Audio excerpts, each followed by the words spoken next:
Mr. Vacco, you served as the presidential appointee as the Chief Federal Prosecutor of Western New York, also as the Attorney General of New York State. Very impressive. And so based on your experience, how do you see government contributing toward the world of sustainability? Yeah, first of all, turn on the mic. Can you hear me now? Yeah, it's good when it works. How's this? Well, thank you very much. Yeah, thank you very much for moderating, and again to the organizations that are sponsoring this event. Thank you very much for having us here this evening. As John and Valentina have already pointed out, government needs to play an important role. I'm proud to be an advisor on the Board of Advisors to Joblio, and I bring vast government experience, as you noted, having served as the Attorney General of New York and as the Chief Federal Prosecutor, actually appointed by President Ronald Reagan back in 1988 to serve as the United States Attorney in the Western District of New York.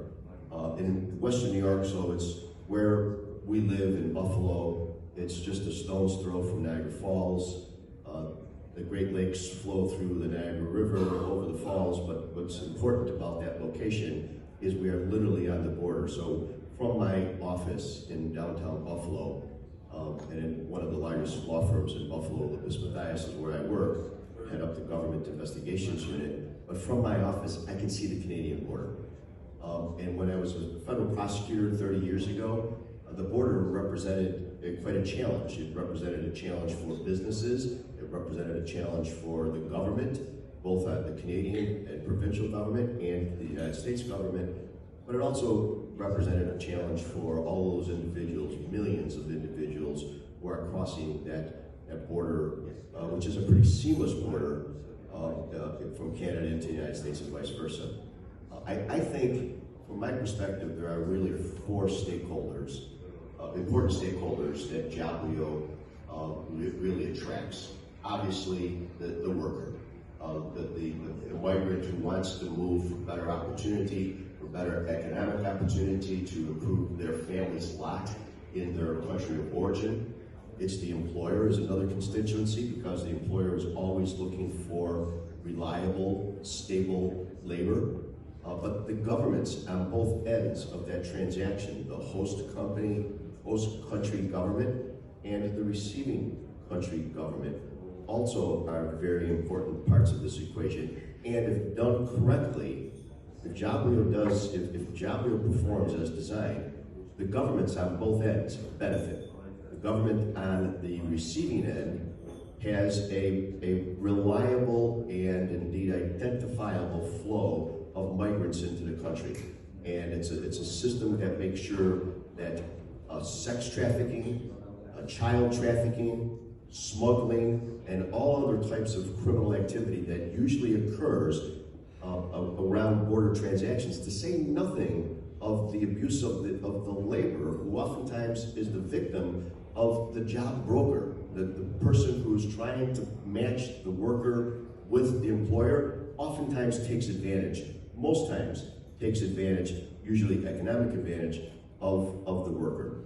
So I think the government on the receiving end benefits immensely. The government on the sending end, the host country government, benefits because workers are placed in better paying jobs, workers are treated better, they're sending more money back home, and once that money comes back home, they create additional economic opportunity for their family and for the country that their family lives in.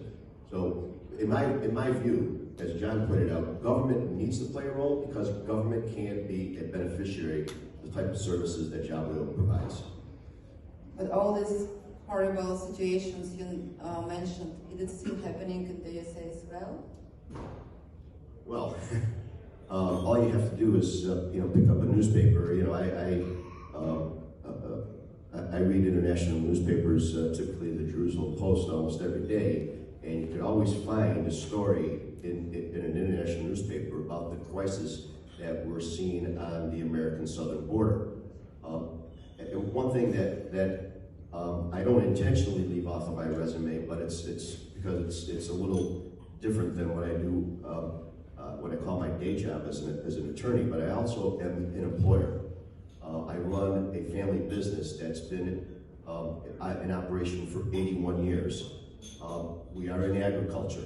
When I said that last night to one of the guests on the yacht, I had to explain that when I mean my family's in agriculture, we grow crops. We grow strawberries, we grow beans, we grow pumpkins, we grow grapes. And we are not just a small family operation, we are a large family-owned operation. And our biggest challenge is labor.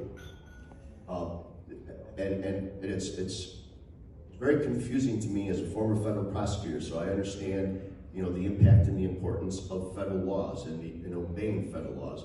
But I think in the United States, we haven't figured it out yet, because there's so much need for quality labor to do the type of jobs that most Americans don't want to do anymore.